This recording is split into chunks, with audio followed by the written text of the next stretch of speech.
Let's talk about politics to Zimbabwe. Trukuva, wherever we are coming from and we are going to Zimbabwe to visit our relatives, things are as bad as usual with Zimbabwe. Nelson Chamisa's party has been taken over. It's the second time we're hearing nyaya dzakadaro. Ndakambotaura ndakamboisa post yekuti Nelson Chamisa hasisina party yetriple C, vanhu vakanditukirira. But then it's now out. Everyone is now talking about it. Kana wanga uri muZimbabwean usiri kuziva kuti triple C haicharanwe naNelson Chamisa. Triple C, the party yatakaenda in our millions as Zimbabweans kunovhotera. Zvadhakwa. Hakusisina party inonzi triple C. It has been, I won't say it has been dissolved. It has been compromised.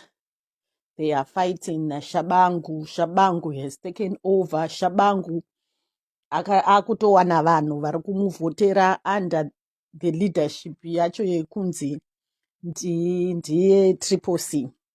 But there is rumors that is also coming through kuti we've been having a scenario in Zimbabwe where the leadership, the opposition, they also don't want to have Congress.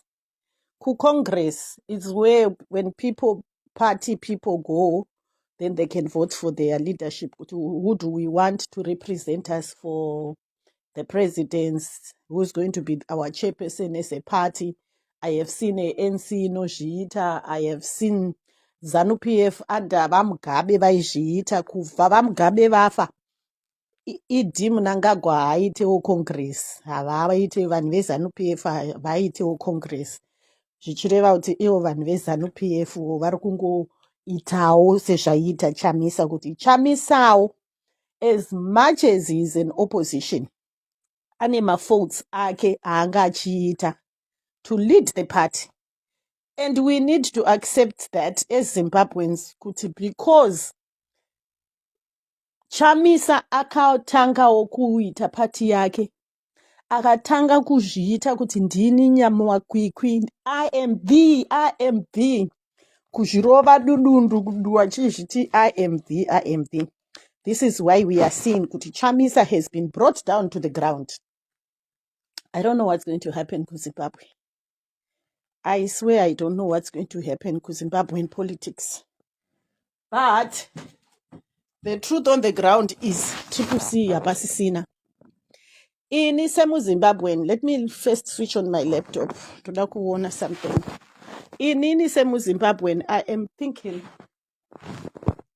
isusu as maZimbabweans, as a community yemaZimbabweans, tine ma-rights edu anotigada.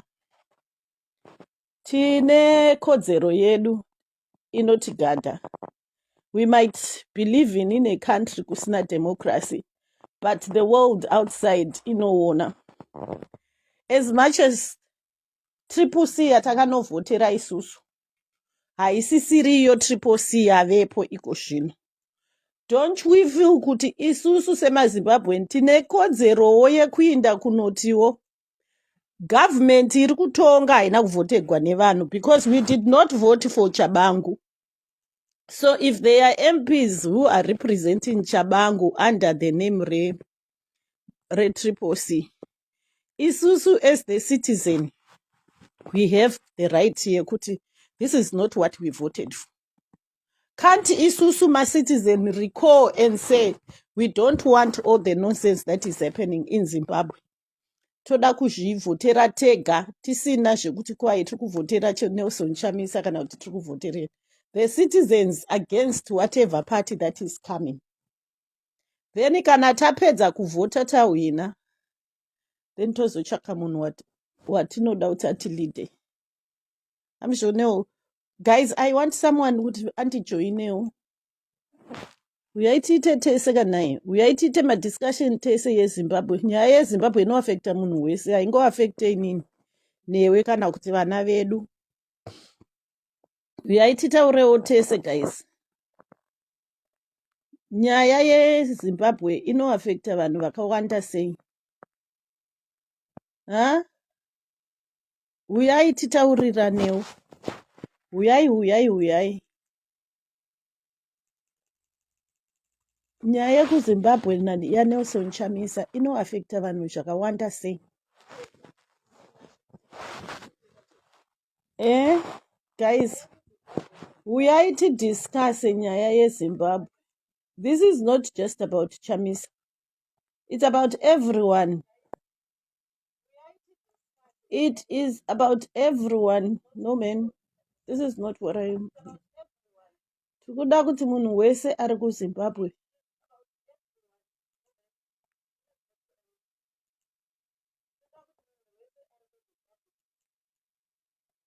Zimbabweans, come we discuss.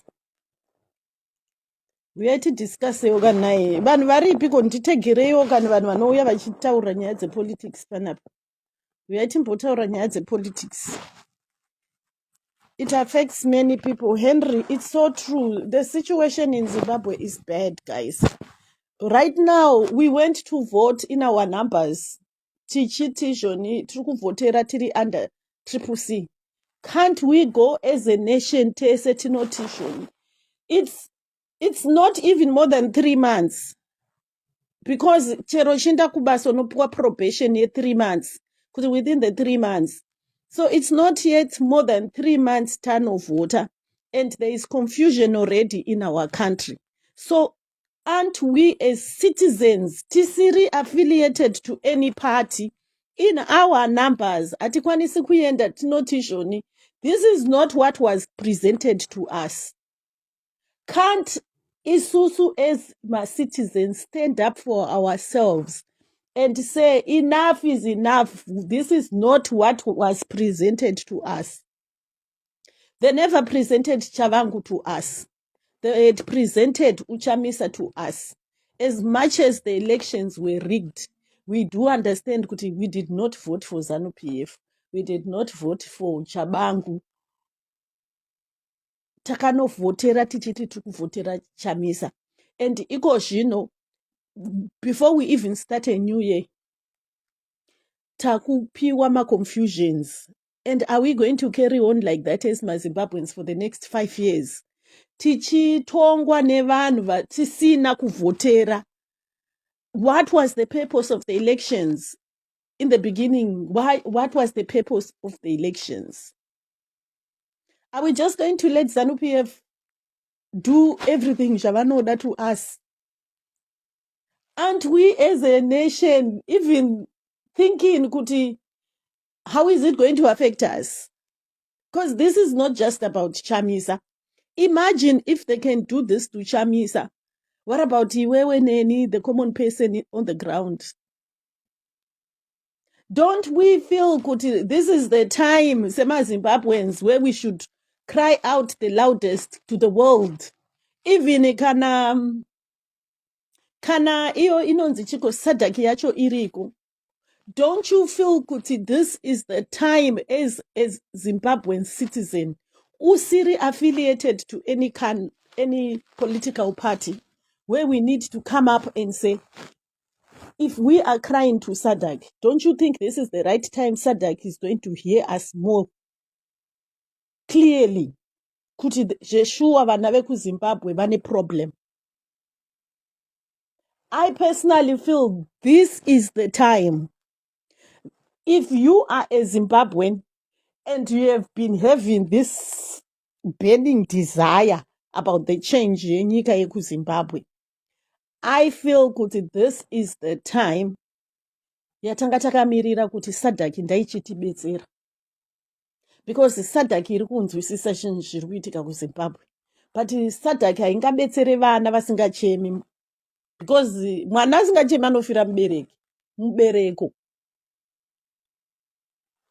If we as citizens were to present our case now, during this time, to SADC, to the world outside, vanotinzwa sevana veZimbabwe.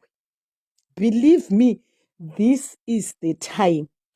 time yekuti zvinhu zvekuzimbabwe zvaiva. This is nguva iri kunzi kana isu mazimbabweans tichida rusununguko chaiko chaiko, ndiyo nguva yacho iyo inei. Because tikangonyarara zvikabva zvangodarika zvachabangu, zvikabva zvotozonzi Nelson Chamisa haasisina completely. From the way we are seeing things, party inonzi Triple C is gone. Sezvavakangoita vakauya vakati shoni, party inonzi MDC is gone. And it went. Kusvikira Nelson auya neyellow from red, takabva taenda kuyellow. Saka iko zvinomoda kuti futi tigare dzimwe 5 years tozotanga futi kufamba inonzi chiyai. Tobva tatanga neimwe party inenge yakaiswa, ichaiswa chii? Inobva yaiswa black because takabva kuyellow. Tiri kufamba nemaflag eZimbabwe. Takabva kuyellow, takabva kured, tataenda kuyellow. Saka maybe tichatanga party imwe inenge ine green or inenge ine white havadi. They won't take white because vanenge vachifungidzira kuti white is affiliated to the oppressor. Saka vanokwanisa kutora the green. Are you honestly telling me kuti iwe neni semaZimbabweans we will sit tigotarisa kusvikira 5 years dzadarika?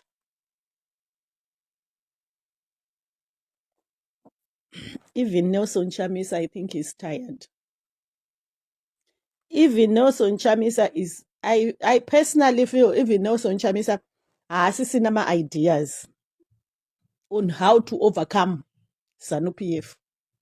In his deepest hearts of hearts, he is saying, how come Zimbabweans are kundiregerera?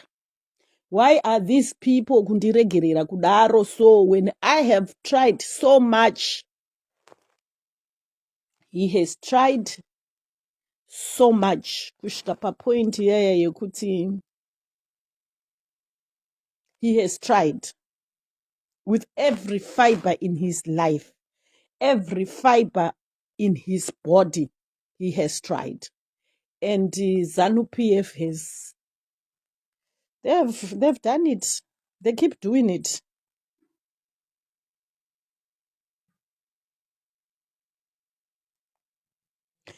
Anzina love more. Chamisa is too stingy with power. How come you go for election without structure? Even EFF Chayo from got structure. He is center powered. Anoda kubviswa pa president and put job scholar. Or Tendai Biti. We have Tendai Biti and we have job scholar. And we have other people Barimu Triple C. Guys, the thing with Zimbabwean politics right now is not about putting a leader. Job scholar is behind. Job scholar has been in jail for so long. There's nothing that job scholar is going to come and do for us.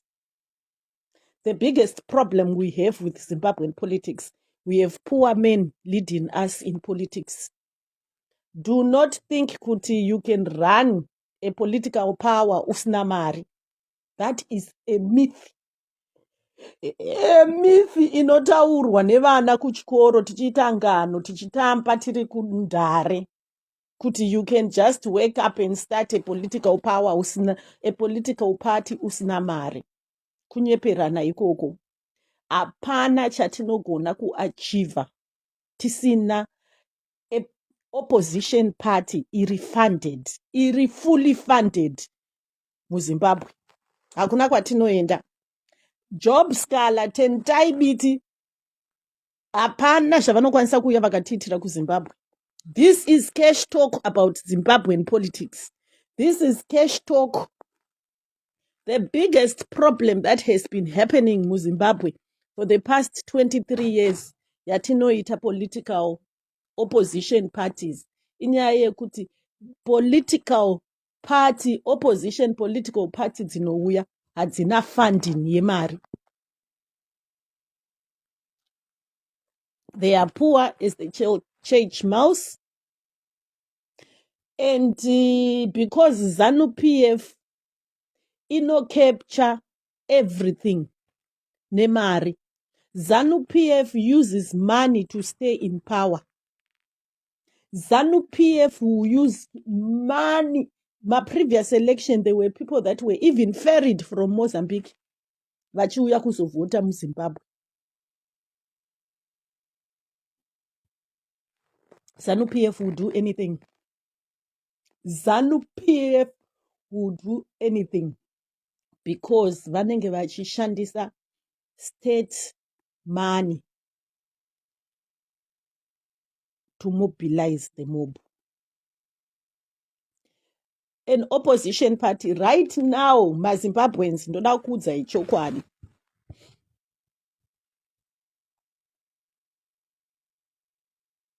Hapana patinowina hondo tichiisa leadership yedu yevanhu vasina mari. Hapana. 3/4 of people that will be aligned, even if Nelson Chamisa akaita ma-structures ake. Structure dzacho idzodzo vanhu vanenge vatomanipulatwa neZANU-PF, vanhu vanenge vatoitwa captured neZANU-PF vaienda vachinomira kutriple C so that they are part of the leadership. ZANU-PF will do anything to compromise any opposition party that comes on the ground.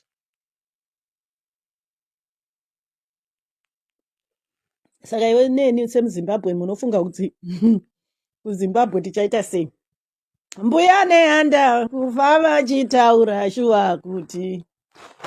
Hanzi mbuya nehanda kufa vachitaura shuwa kuti. Dhora gidi. Amene handichanyazozivi song yako kuti inoimbwa sei.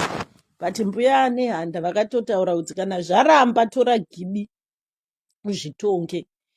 KuZimbabwe tichaona independence yedu. We will get freedom yedu semaZimbabweans kana takuziva kutora gidi kuti tigozvitonga.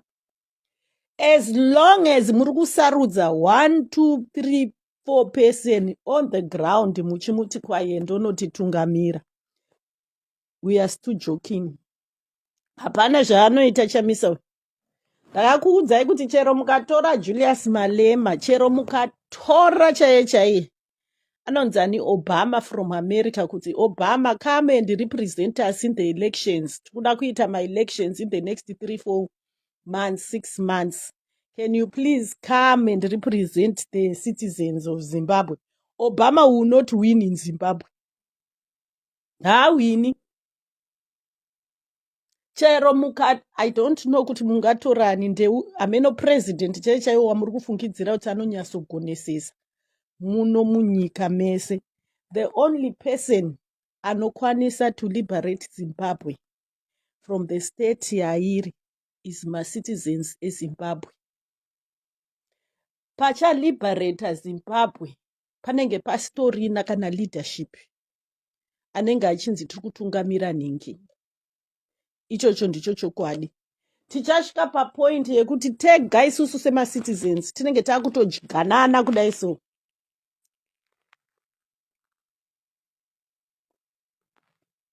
Tinenge takaungana chero tichienda kumabasa, chero tiri pai, tigotanga kunetsana tiri tega semacitizens ekuZimbabwe. Ndiyo phase yatakupinda. Ndiyo era yatakupinda kuZimbabwe. Because if you are a Zimbabwean, chokwadi, we've heard the same things that have zvirikuitika. We've heard it. It happened to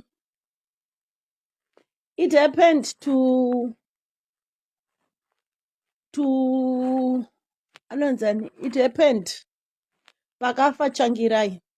It happened. May his soul rest in peace. Changirai na Kupe, they were fighting over the alliance and MDC structure. Kuti ndini MDC, ndini what. Pachangofa Changirai. That's when this whole thing started. And the opposition was divided. ZANU-PF is simply doing inonzi divide and rule. it will come and divide. It has come to divide Triple C, and Triple C has been divided.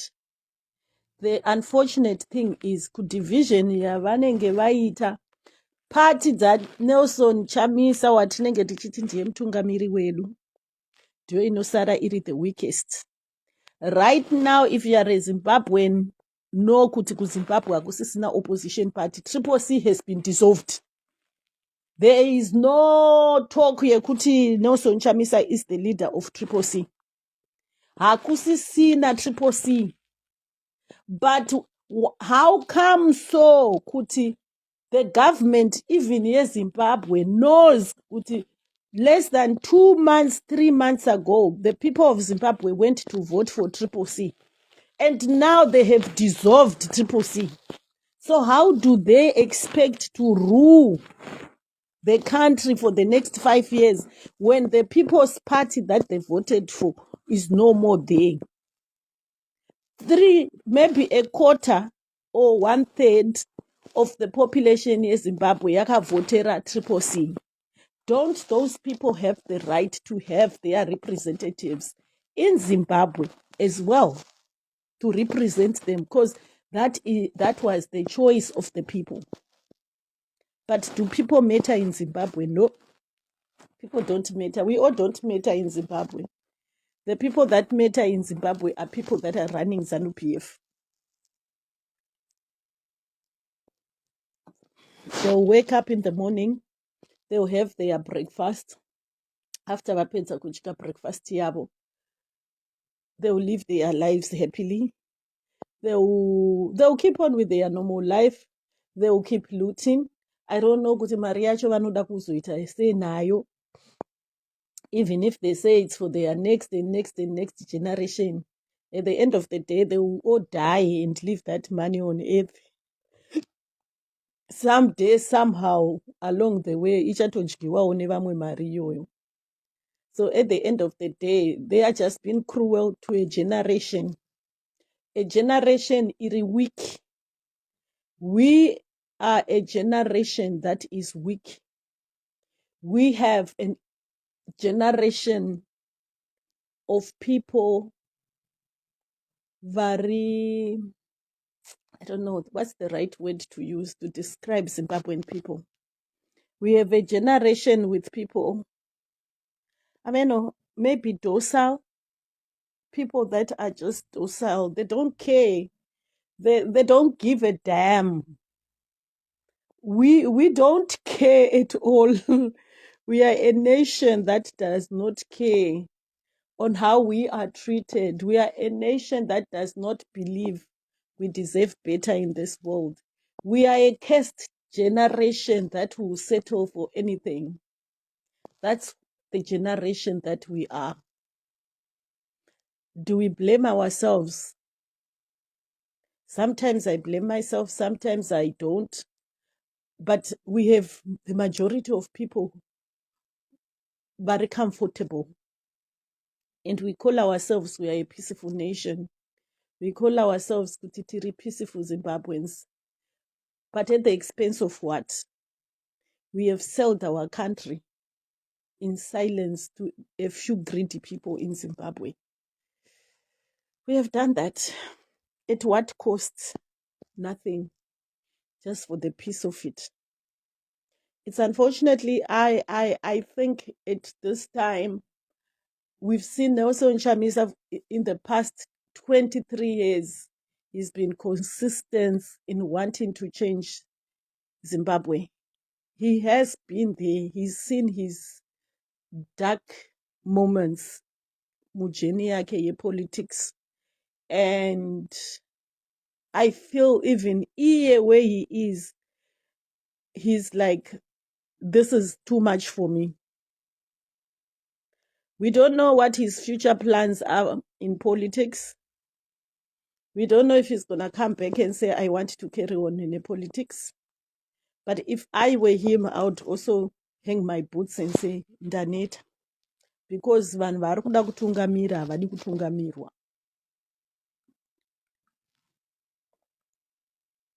My advice to Chamisa would be, While Mnangagwa is still alive, go and join ZANU-PF, my brother, and be part of them from the inside. It will make you a better human being. Or let them give you a certain position in government. It will help you better. Even if they were to say, we are with Mr. Speaker, we parliament, it will be better. I think even ZANU-PF should just give him an honorary degree. Yekuti the best ever opposition leader. But because Isusu we are skelems, we could not hand over the power to him. They should just give him give him some prize. He deserves something in return as well. You're my guy. 23 years he's been fighting for the freedom of Zimbabwe. This young man. He's going to be the longest opposition party in Zimbabwe. In the world, even in the world. And the longest opposition party that has never tested even power yacho inoita sei. And he's going to be the longest person to stand against the ruling party by my elections. Achiwina and power being denied to be handed over to him. It's the history that he's just making. And then eventually, when he's old and is weary, the people of Zimbabwe will still be in a fix. If I were him, I would take a break. I personally feel you need to take a break. If you can, Zimbabwe, because you can't be running alone when everybody else is giving up and the whole country is being selfish. I think Nelson Chamisa also deserves to be a little bit, take time to spend time with your family, to concentrate on your family as well. Build wealth also for your children. Because uchafa uchingoti ndini opposition leader. For 23 years, vamwe vese vanhu vari kubuda vachinoitira life yehama dzavo, yevana vavo. What have you done in the past 23 years? Uchirwira Zimbabwe. Zimbabwe ine vanhu vari selfish vasingade kuzvimiririra. They will not even award you. They will not, if anything was to happen kuna Nelson Chamisa, 2 days, 3 days later, vanhu vanenge vatokangamwa kuti there was a young man who stood for Zimbabwe for 23 years. Achitry. I remember kubva ndine 19 years, this guy has been doing politics. Kubva 19, iko zvino Nelson Chamisa is 46. He is 46 years old. He's been doing politics all his adult life. For selfish people. The problem is we have selfish people. We have selfish men in Zimbabwe. It's the selfish people in Zimbabwe that have let everybody else down. Mazirume ku Zimbabwe. And they will not do anything. Ababaje varume veku Zimbabwe. Varume veku Zimbabwe are selfish.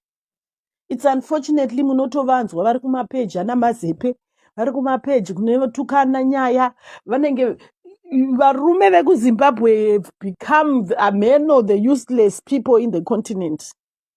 I went out the other day and we were drinking. I went out for a drink.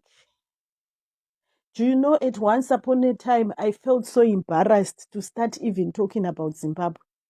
You meet people that have so much knowledge about Zimbabwe. Vanokubvunza ikuti, Saka, but how can you allow such things to happen? You end up getting tired to explain yourself. Iko zvinoti ndikabvunzwa kuti, so where are you from? Roti South Africa? Kana zvakandihaka ndomboti Zambia.